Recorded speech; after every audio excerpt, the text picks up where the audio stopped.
And we are live streaming. Miki Kersgard, this mic is all yours.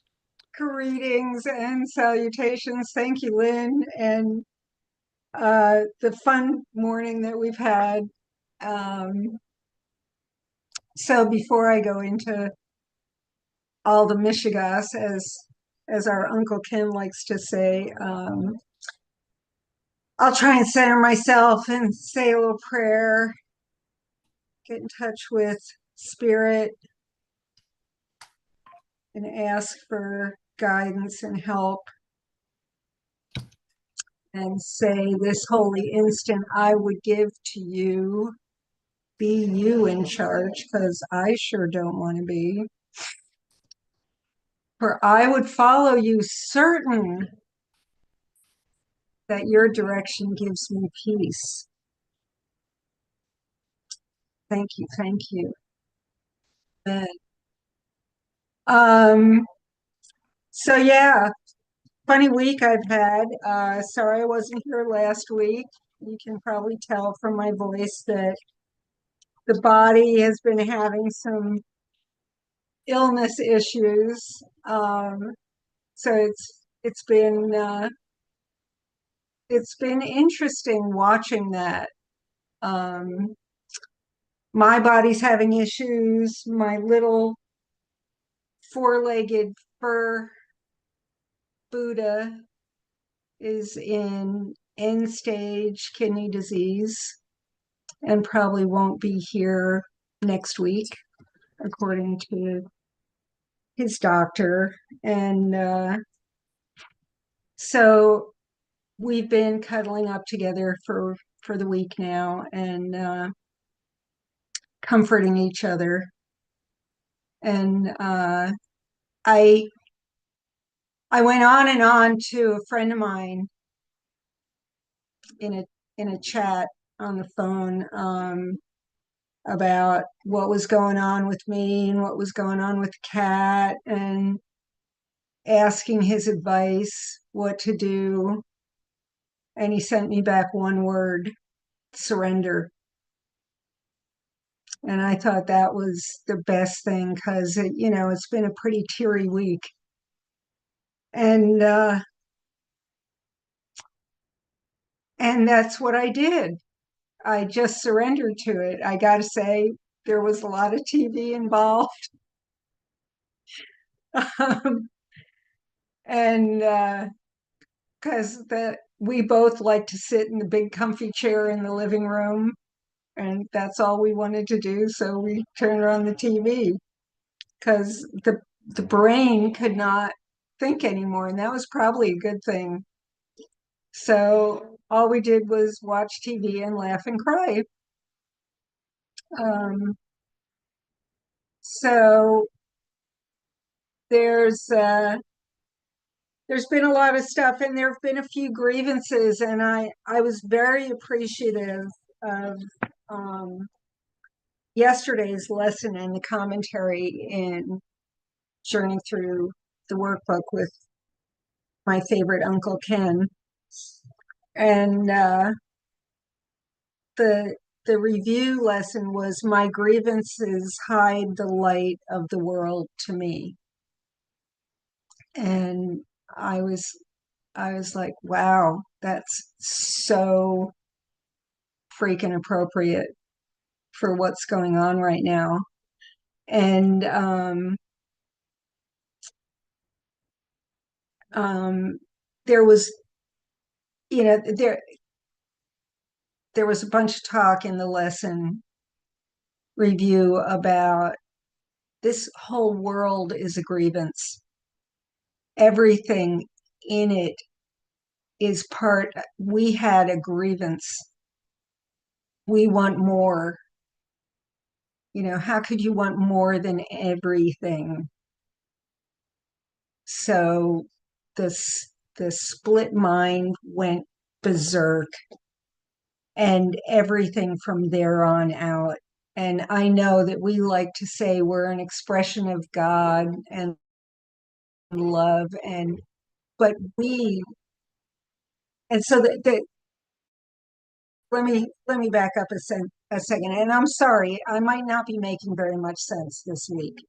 So I apologize in advance because I'm still pretty out of it.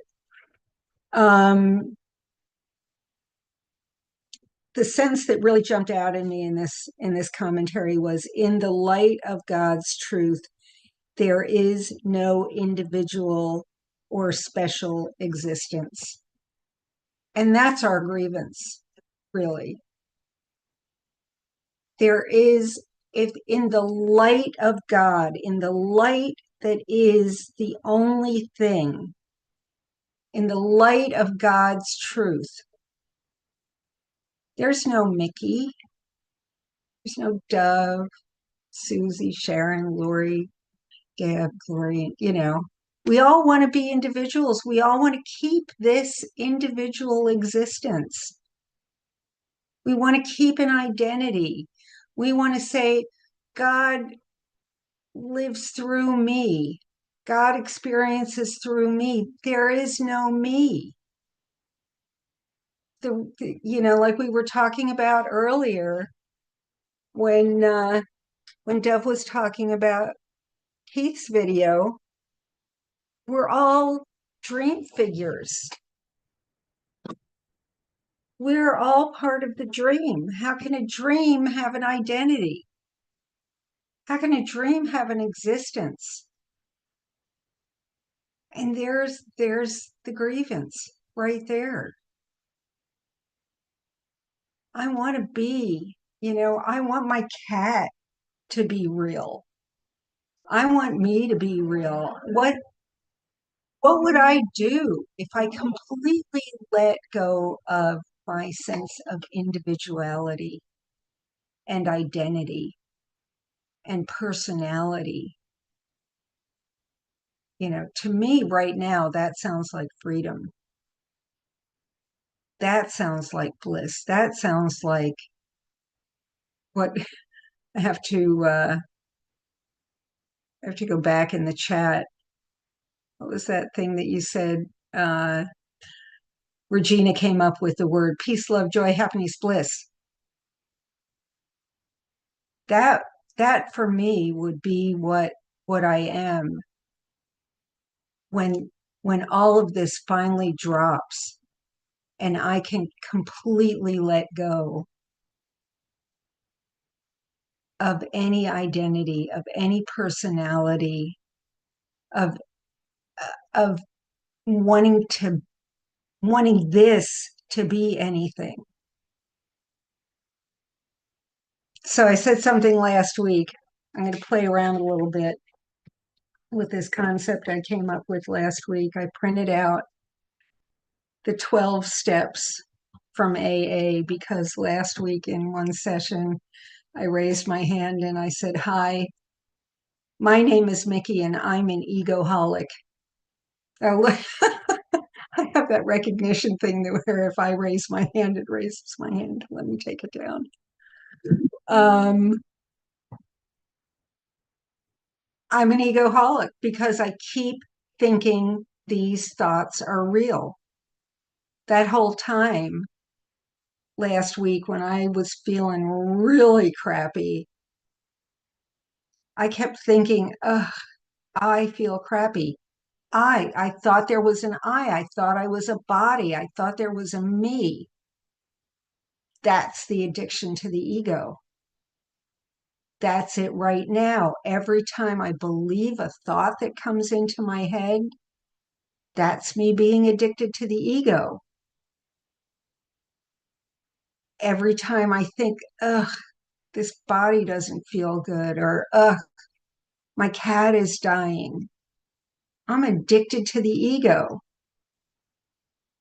So I thought I'd go over some of these. So that, and in place of the word alcohol, I'm going to put ego. Step number 1 is we admitted we were powerless over the ego, that our lives had become unmanageable. And I read a couple of things on the internet of, ACIM meets AA. And the first one I came across was, we admitted we were, in parentheses, not powerless. And I thought, isn't that just like the ego? To have to change that first step to say not, because we don't want the ego to have any power over us. So the ego can't fight the ego.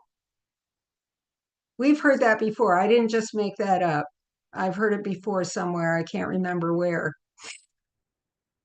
The ego can't wake the ego up. The ego can't fight the ego. At some point, we have to surrender to God and surrender to spirit. And that's the beauty of what my friend told me in that chat session we had. Just surrender, stop fighting things. And it's not just about the illness. I have to stop fighting what I think of as the ego until I relax and just accept. And that's one of the beautiful. Lynn just wrote in the chat, surrender, Dorothy. Absolutely. I got to read some of these chats because they're awesome. Dove wrote, that's the ego's whole plan. Push and pull, flypaper, stuck in hell. Absolutely. The ego's plan is for me not to be able to say, I admit I have become powerless over the ego, and that my so-called life as a person, as a personality, as an identity has become unmanageable. I cannot manage this anymore, and I don't want to. I want to let it go. I don't want to manage it. I don't want to mess with it. I don't want to fix it.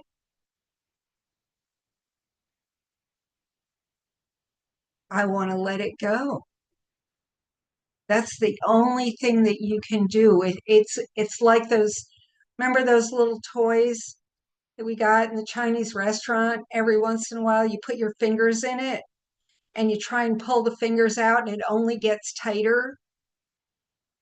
And until you push it in and just let it go, and then the whole thing falls off. And that's what we're doing with the ego when we try and fix it or fight it. Because the ego is powerless over the ego. Deborah, above all, be kind to yourself. Absolutely. I'm not beating myself up here. I'm not recommending anybody beat anybody up over the ego. You can't fight it. You can't fix it. I think I'm just going to keep saying that for an hour. You can't fight it. You can't fix it. You can only let it go.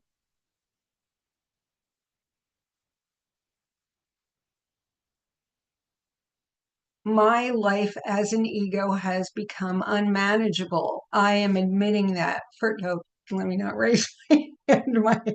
My electronic hand will go up. I admit it. There's nothing I can do except surrender and let go. So the second step is, and I wrote down, oh yeah, I looked up a great little quote for that first one. It's in chapter 4, section 1. Let's go back. Chapter 4, section 1, paragraph. There is no paragraph 12. Uh-oh. Let me see if I can find it.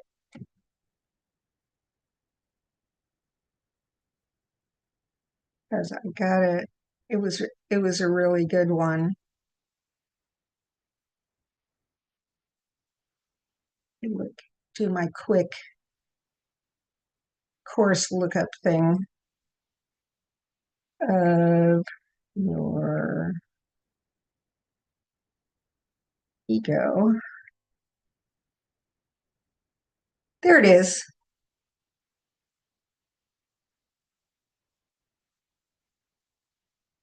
No, that isn't it.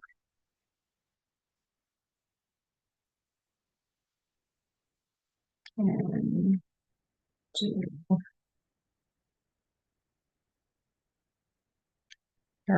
okay.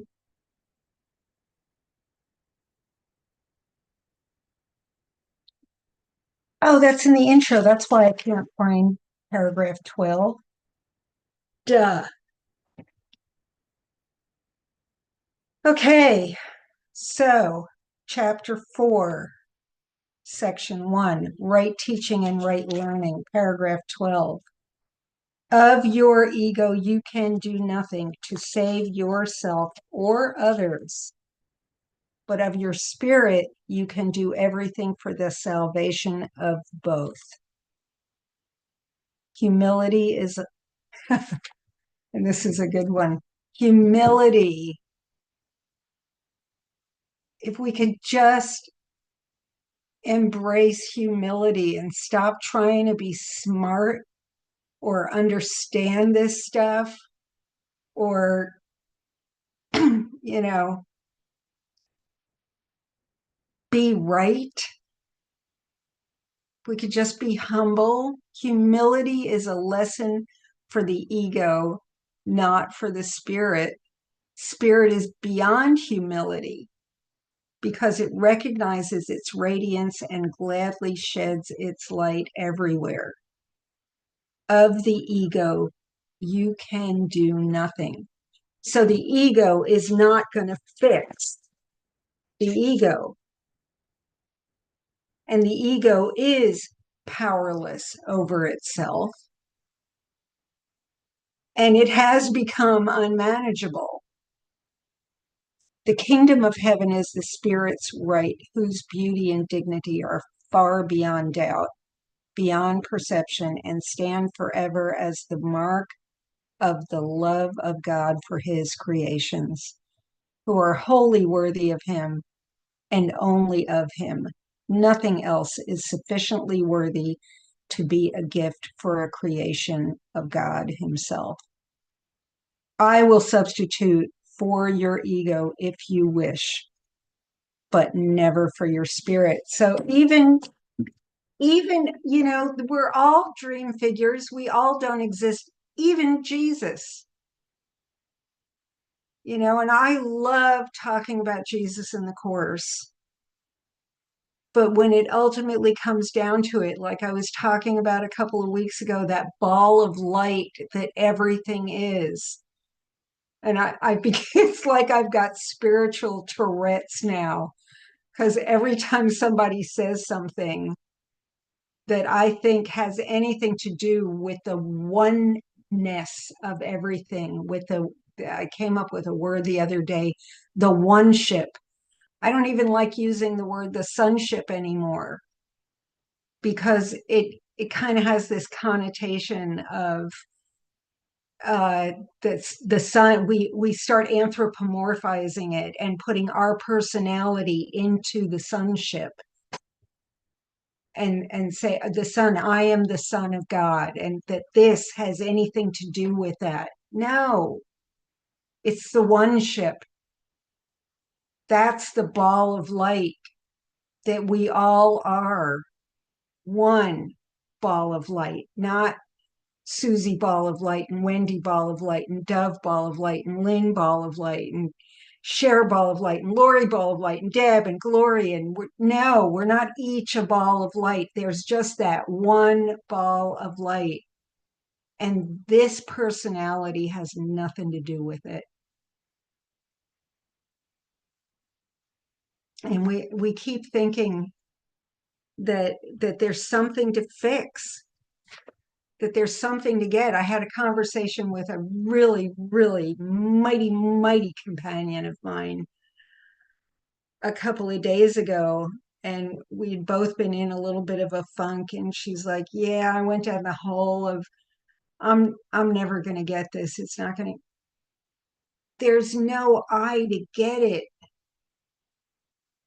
There's no I to get this. But the thing that we have to remember, and this was the encouraging thing that Spirit gave me to give to her, is that we're we are so blessed to be doing this work. We're so incredibly, I'm so honored, you know, that we could be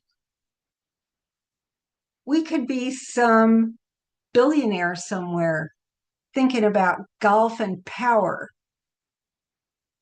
We could be working in a rice paddy, wondering if we're going to get a handful of rice to bring home to feed our kids that night.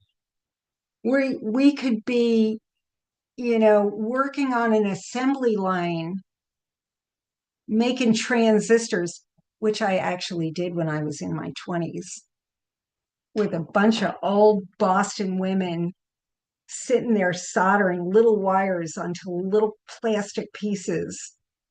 And I did that all day, 8 hours a day. I could be doing that instead of thinking about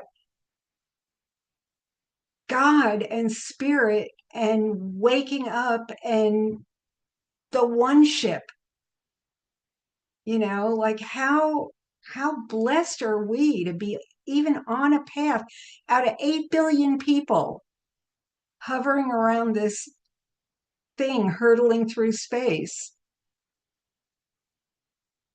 Dove writes, all are asked, few choose to listen.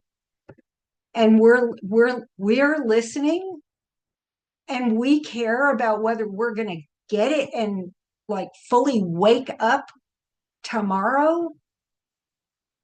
We need to enjoy the fact that we're even thinking about this stuff, that we're doing this. This is such a blessing and an honor. Why would we spend time trying to fight the ego? Surrender. Just oh, Bruce is meowing. He's agreeing. He's hovering over by the heater again. I don't know if any of you saw that picture on Facebook.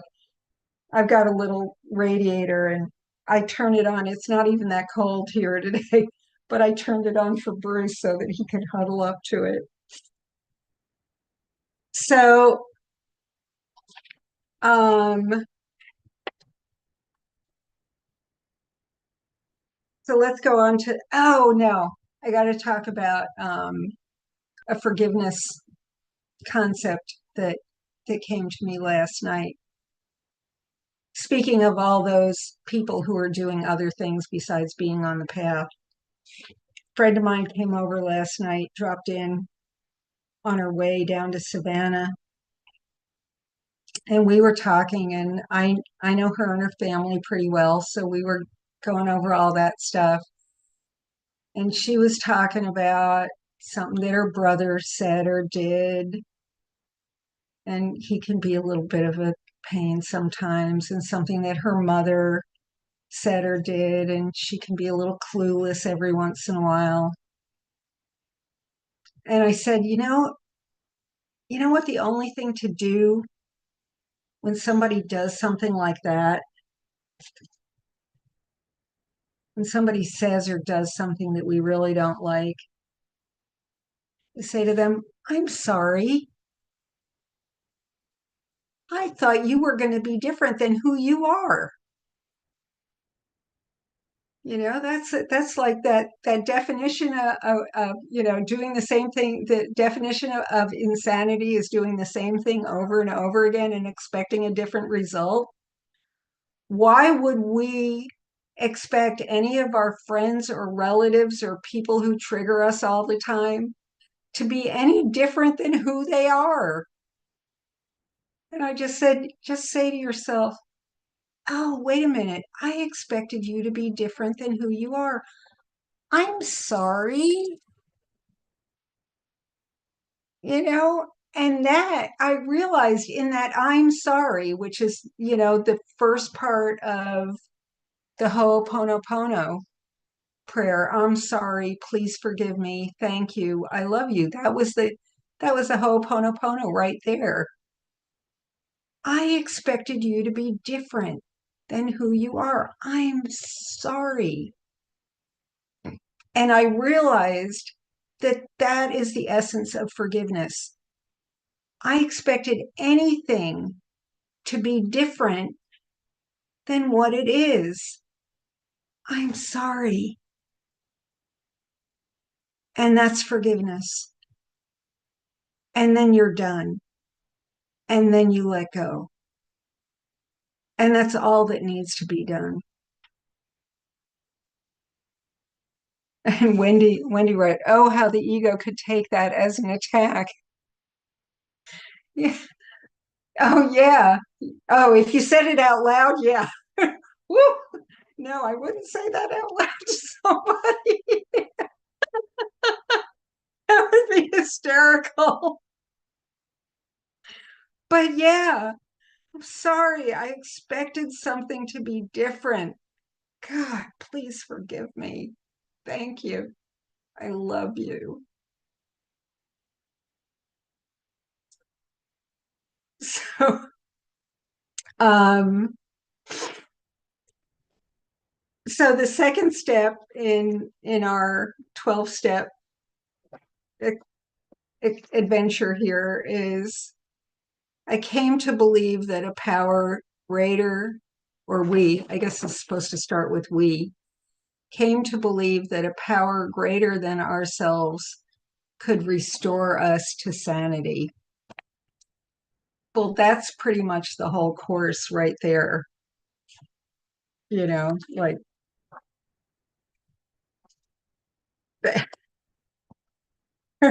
that's all we're doing.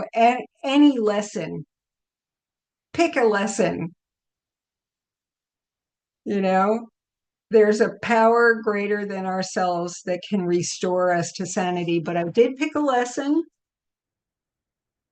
which is lesson 94. Let's see, I didn't write down. Usually I try and write down the pages so I can turn right to it, or I put little bookmarks in here. But being my brain-addled self that I am today, I did not do that. But lesson 94, paragraph 1, and the lesson is, I am as God created me. So, of course, I can believe that a power greater than myself can restore me to sanity if I am as God created me. I already am sane. Today, we continue with the one idea which brings complete salvation, the one statement which makes all forms of temptation powerless, the one thought which renders the ego silent and entirely undone. You are as God created you, which means you are the light of the source. The sounds of this world are still, the sights of this world disappear, and all the thoughts that this world ever held are wiped away forever by this one idea. Here is salvation accomplished. Here is sanity restored. And there you go. We come to believe that a power greater than ourselves could restore us to sanity. And here is sanity restored when we remember, I am as God created me. I can't be anything but that light. I can't be a little I. I can't be this personality. I can't be this identity. I can only be. And I would love, we all make fun of each other when we try and change the words of the chorus and say, "Oh, I think I have a better word to say than than the all-knowing of everything." I can say it a little better, but I am only as God created me. I can't be anything other than what God created me. So I can't be this. I can't be a Mickey. I can only be that ball of light with every other molecule with that doesn't exist. Like somebody quoted Niels Bohr earlier. I wish I could remember what that said, but it was basically nothing here is real. There's nothing to be. There's nothing to do. There's nothing to be.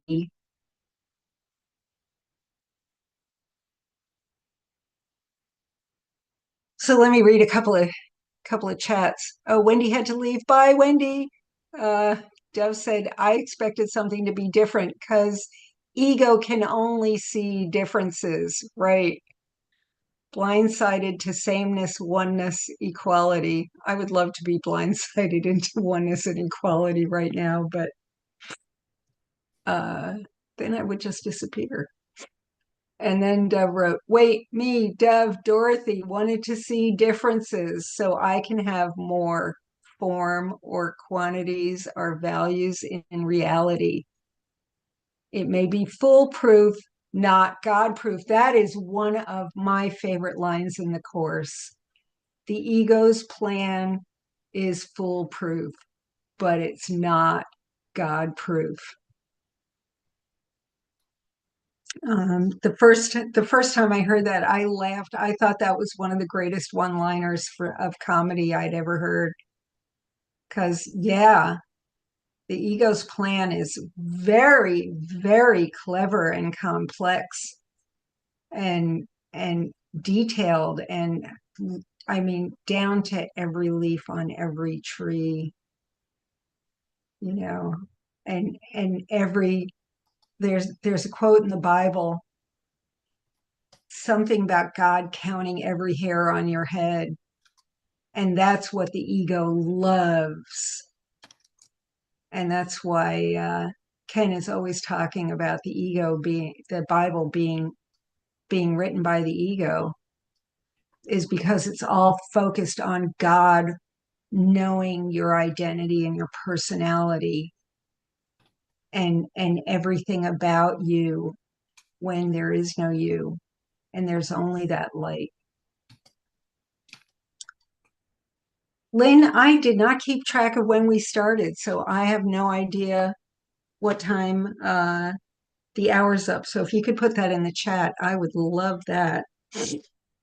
In the meantime, I'm going to go on to the third AA step. We made a decision to turn our will and our lives over to the care of God as we understood him. And I don't think we have to go too far. We don't have to stray far from the course at all to have this be directly course material. That's what we are trying to, that's what we're talking about every day here. That's what we're doing every day, is we want we we want to turn our will. We don't want to have a will. I don't want to have a will, because that means that's ego's will. I want to turn my will and my life, thank you, Lynn, over to God and be in his care and not even, I just want to be in that light. So I think I picked out something for that. I did. Lesson 74, there is no will but God's.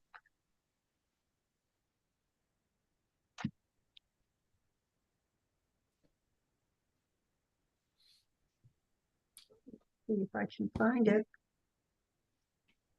Here it is. Oh, so I'm not going to read the whole lesson, I don't think. But I'm going to just pick some parts out of it. God's is the only will. When you have recognized this, you've recognized that your will is His. The belief that conflict is possible has gone. Peace has replaced the strange idea that you are torn by conflicting goals.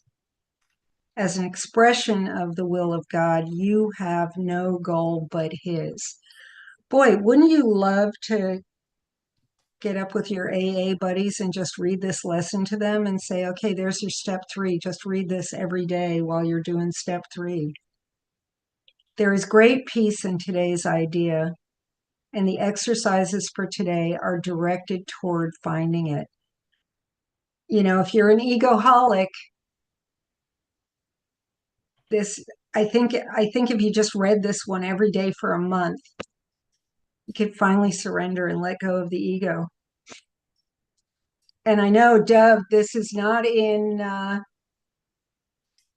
that section of lessons 181 to 200 that Jesus told Helen is the whole course, but I actually think this should be included in there. Peace has replaced the strange idea that you are torn by conflicting goals. Only the ego can have conflicting goals because there's only one goal. The only goal is God. The only goal is the truth that is in that light. Peace has replaced the strange idea that you are torn by conflicting goals. As an expression of the will of God, you have no goal but His. And God's will is perfect peace and happiness. God's will is the extension of light and love. God's will isn't conflict. It isn't death. It isn't dying. It isn't any of the things, the cannibalism and I hate to sound negative about this universe we made. I don't want to be a negative Nelly, but it's hell. I know that that's something that some people don't like about Ken Wapnick, is that he's constantly talking about what a horrible place this is. But there is only death and dying in this construct we've made up. God's will, that can't be God's will. God's will is for peace and love and light and happiness and the extensions of that. And we can't do that when we're so invested in this identity, in individuality. What was that sentence that I read in the beginning? In the light of God's truth, there is no individual or special existence. That's God's truth. That's God's extension. In the light of His truth, there is no specialness or identity. So I'll go on with lesson 4 a little bit. There is great peace in today's idea. And the exercises for today are directed toward finding it. The idea itself is wholly true. Therefore, it cannot give rise to illusions. This illusion. Without illusions, conflict is impossible. Let us try to recognize this today and experience the peace this recognition brings. And then there are a bunch of prayers and affirmations. There is no will but God's. I cannot be in conflict. I am at peace. Nothing can disturb me. My will is God's. My will and God's are one. God wills for peace for his son, or my new interpretation, his one. There is no will but God's. These conflict thoughts are meaningless. And then the last one is, there is no will but God's. I seek his peace today. I seek the light and the oneness. Ball of light.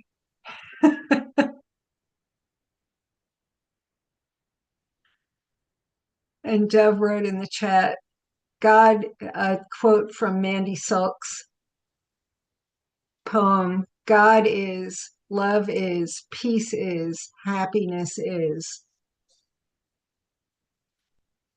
Yeah, it's reassuring, so in my steps of Egoholics Anonymous, make a decision to turn my will over to God's care, and we keep wanting. And Dove likes to quote the section on the Antichrist as the Antichrist is the word more. And we want more. We think there's more than what we are. And that's only because we think we're limited to the identity, to the individuality.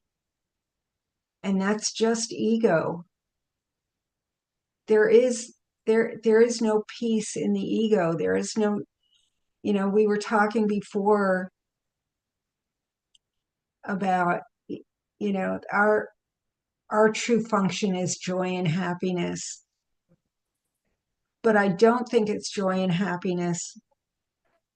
And I'm going to contradict Lynn a little bit here. I'm sorry.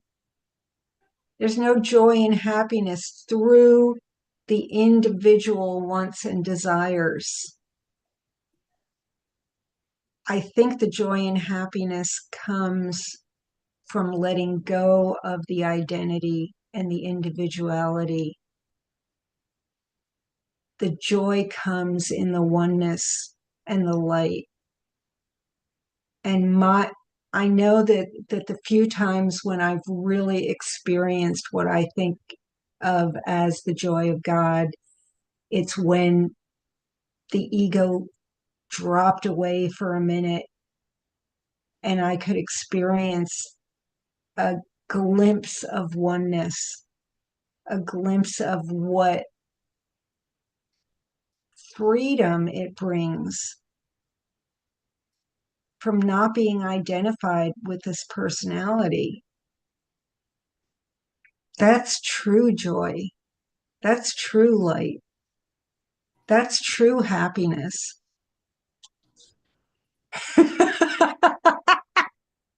Lynn just wrote in the chat, Jesus likes cookies. That's all I'm saying. That's the funniest thing I've heard all day. That's great. Yep. Jesus likes the joy of cookies. Jesus likes the joy of us enjoying cookies. That could be a good mantra.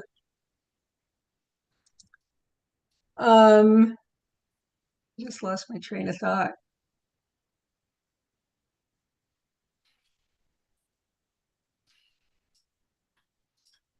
Let me go on to, step 4. So Step 4 says we made a searching and fearless moral inventory of ourselves. And I wrote down, we made a searching and fearless examination, sorry, read it wrong. We made a searching and fearless examination of where we still believe in the ego. And that's something that we can do every day. Make a searching and fearless whenever we, I'll go back to the quote that I wrote, or not a quote. Yeah, I guess it's a quote. And I don't know if it comes from Keith Kavanaugh or or if it's something that he's quoting from the course. Maybe somebody could tell me. um, the thoughts you think are not your thoughts. If we made a searching and fearless examination of every thought we think, that would be the end of it. Every thought that comes in, unless it's coming straight from spirit, unless we know that came from light. But every opinion we have about what's going on, every opinion we have about someone or something or a thing that's happening in the world or in every time we have an opinion about something that is not. No, even not even just not of ourselves. Every time we have an opinion, period, about something that's happening, that's of the ego.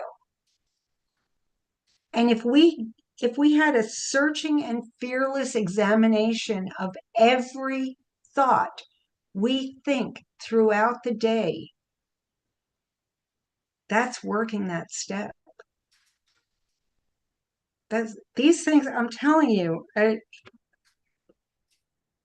I think it was inspired by spirit to look at these 12 steps and apply it to being an egoholic. And question, question every value you think you have. I'm forgetting what part of the course that's in. If we think about what we're thinking, if we look at what we're valuing, if we look at every thought that comes in and look at it and say, oh yeah, that's of the ego. That was an ego thought. Eventually, ego would get really bored with that. It would have to let go. It would have to shut up. It would have to quiet down. Oh, look, that was an ego thought. Oh, look, that was an opinion. That's an ego thought. Oh, look at what I'm thinking now. That's an ego thought. How boring would that get for the ego? It would get boring for us. We would have to let that go. It can't, it's not sustainable. Okay, I was intending to do all 12 of these today, so maybe I'll move along a little bit. The 5th step in AA is we admitted to God, to ourselves, and to another human being the exact nature of our wrongs. And did I rewrote that? Yes, I did a little bit. We admitted to God, to ourselves, and to other people the exact nature of our wrong thinking. And I think that's something that we do here and Gather a bunch, which is really helpful, is that, and this is sort of a confessional area for me when I do this every week. Usually the first thing I do when I come on is say, oh yeah, there I was, sick all last week. thinking this shouldn't be, thinking about my cat and his condition and how much longer he's going to be here. I I try and admit on a regular basis where my wrong thinking is. And I think the more that we do that, and that's what we have mighty companions for. That's what our buddies in miracle are about. That we can call each other up and say, I'm thinking wrongly. Or hopefully, if we call each other up and start having an opinion and a grievance and admit that, we're something it has gone very, very wrong in our thinking, that we help each other out and we move each other along the way a little bit.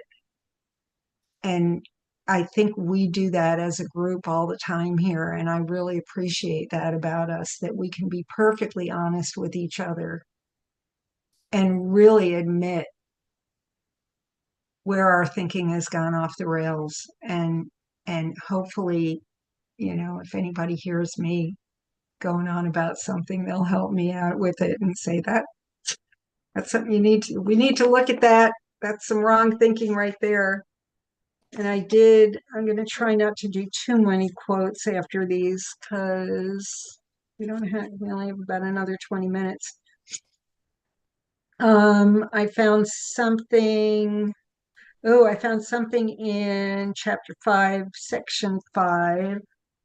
Let's go to that.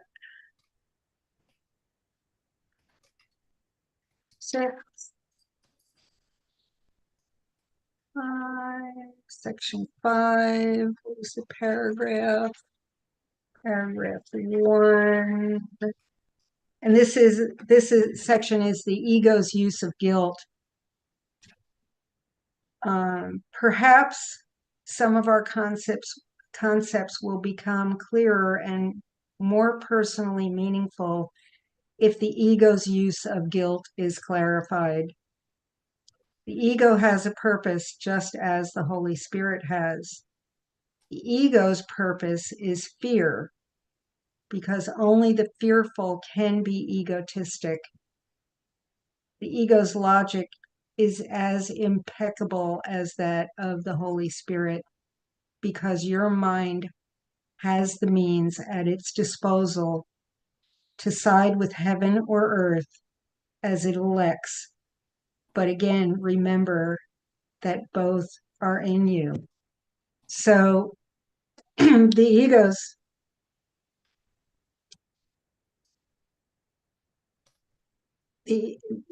is going to come up with that wrong thinking for us all the time. And both of those sides are in us. And the ego's logic is impeccable. The ego's logic is foolproof, but it's not God-proof. And unless we have admitted to God, ourselves, and other people the exact nature of our wrong thinking, how can we possibly expect support in order to let that go? And Glorian wrote, "It does not exist. This is always the lesson. I am not a body." Yes. And Dove wrote, "Let Dove step aside and let one lead the way," from lesson 155. Yes. And Glorian wrote above that, "We are defending the unreal sense of self." We are. That's the ego's job. That's the ego's whole job, is to defend the unreal sense of self. Glorian's got her hand up. Go ahead, Glorian. Yeah, thanks for your sharing today, Miki. And I remember one time I was listening to something that Ken said, and this really just jumped out at me and stuck with me forever because it was years ago, maybe 30. And he said, if you are doing these workbook lessons correctly, You should have grave anxiety because not for one moment do you exist. And that's what we want to recognize, that we're constantly defending this false sense of self that's not there. Now, of course, we work with it, but agree with everything you've been saying. The whole idea of looking. We want to look. We don't want anything to be hit or obscure anything, because there is nothing to hide. It's all insane. So once we recognize, and you were saying about Ken, we have to look at the dynamics of the ego and recognize how it works and how it's insane it is, so that we can let it go. Otherwise, we still are invested and think there's something there, and we hold on to it. So once we recognize that the ego is fear, guilt, insanity, all of these things, and we merely have to look gently with spirit, wait, make that space, ask spirit to see it differently, and just, what does he say? Look, wait, and judge not. And then the not judging is the true forgiveness. That's the only way we can forgive. Because if we're in that ego mind, evaluating, comparing, contrasting, then that's totally the ego. And love makes no comparisons. And we can move into that true forgiveness once we're willing not to judge it, because then we're no longer projecting our fear and guilt out there, which is the only thing. We're doing this to ourselves, the secret of salvation, the only thing keeping us from the light within. Thanks so much. Glorian, can you repeat that Ken Wapner quote again? Yeah, I don't know where it was, Dove, but it was years ago. Just Okay. say it again. That's all. Okay, he said, if you're doing the workbook lessons correctly, you should have grave anxiety, because not for one moment do you exist.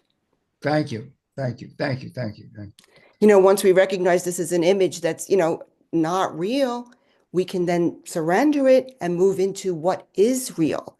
And what's real is not something that's known to the human mind. It's the experience of the truth of what I am. And that's like the whole thing with the miracle, the shift from fear, the ego mind, to love, the experience of the Christ within.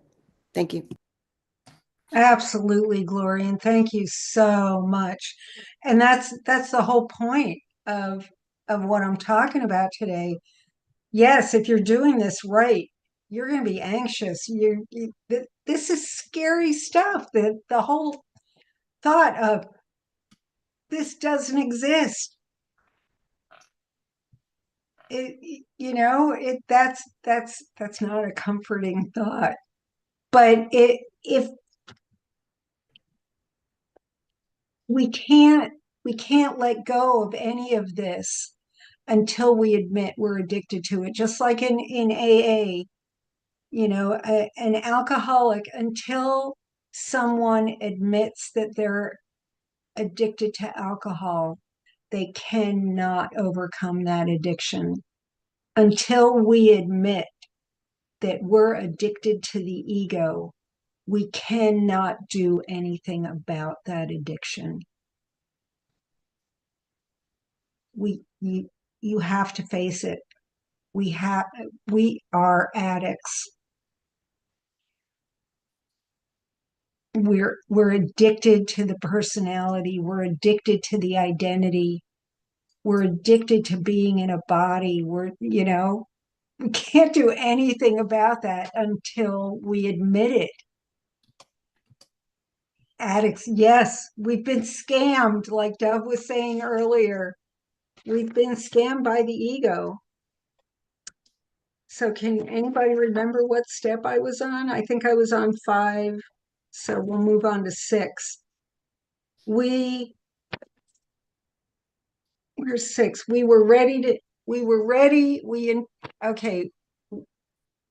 We were in the AA sheet, we were entirely ready to have God remove all these defects of character. And I wrote down, we were ready to have these mistaken beliefs removed.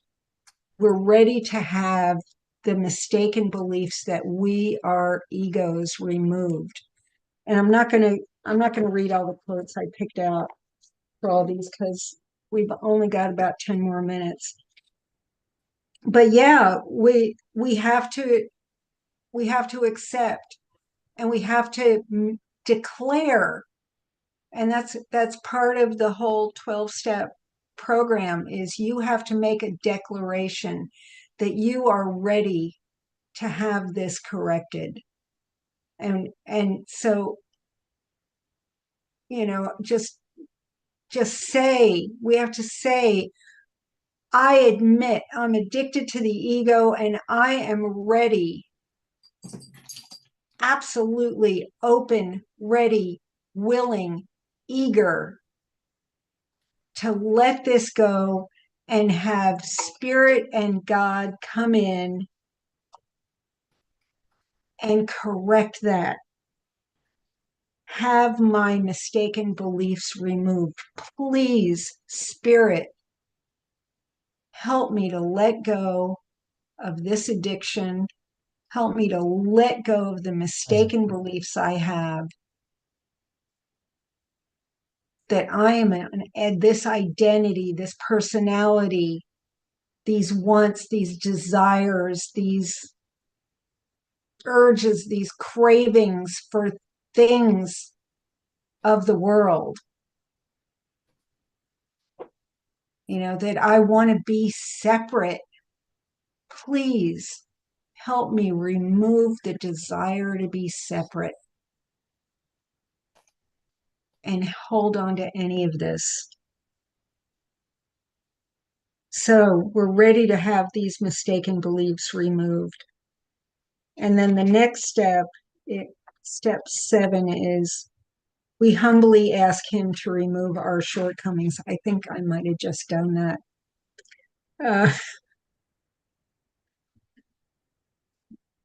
Yeah, that was a very humble, very, please give me humility and let me ask for my desire to be separate to be removed.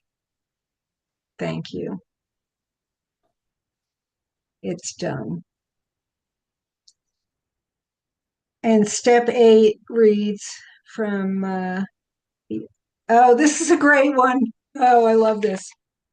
We made a list of all persons we harmed and became willing to make amends to them all. And I don't know if no, I didn't rewrite that one. So we made a list of all persons we harmed. How do we harm anyone? By having a grievance. Any grievance that we have, anything that we think should be different, anything, that's a harm. We're harming ourselves. We're harming each other when we expect anything to be different than what it is. We go through life every day. There is something that I think shouldn't be the way it is. I'm sorry. Like I told my friend last night, anytime you come up with, I'm sorry, I thought you were going to be different than who you are. That's harm. That's an opportunity to make amends. I don't think we have to go out and walk up to everyone that we thought should have been different than who they are and make amends to them. Some of them, yeah. There are some people that I could go to and actually say, I'm really sorry. I thought you should have been someone you weren't. I can think of a couple of guys I dated that I can say that to. I think you should have been different than who you are. I'm so sorry. We made a list of all persons we harmed and were willing to make amends to all of them. And if anybody wants to look up a couple of lessons that I wrote down that might go with those, lesson 67, love created me like itself, and lesson 68, love holds no grievances, would go really well with that step. And then step 9 in AA is we made direct amends to such people wherever possible, except when to do so would injure them or others. And I think I didn't change that. I didn't change that one at all. And that goes with the last one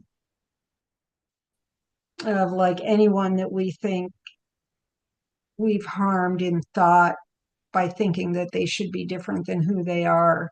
Sometimes it's appropriate to talk to people about that, and sometimes it's not. But I think we all have friends and family members who we could at some point word that in a way that would not be hurtful to ourselves or them, and that might be a good idea for some of us. And step 10 is we continue to take personal inventory, and when we were wrong, promptly admitted it. And I hope that I can continue to look at where my addiction to ego comes in and admit it immediately. And the first one that comes to mind is, I think, this body shouldn't have had an illness this week, and I admit it. And hopefully somebody, and my friend who I was chatting with I admitted it to him. I admitted all of the horrible things that I was thinking about the whole situation. And he came back with a brilliant one-word answer: surrender. And that was the best thing that could have happened. And step 11 is we sought through prayer and meditation to improve our conscious contact with God as we understood him, praying only for knowledge of his will for us and the power to carry that out. And the lessons that go with that really well are 199, I am not a body, and 118, let me be still and listen to the truth. And that's one thing that that I learned from Liz Cronkite in her what's the book? Sharon's still here? No, she had to leave. The four. Oh, Liz Cronkite has a book, the four. It's not the four agreements.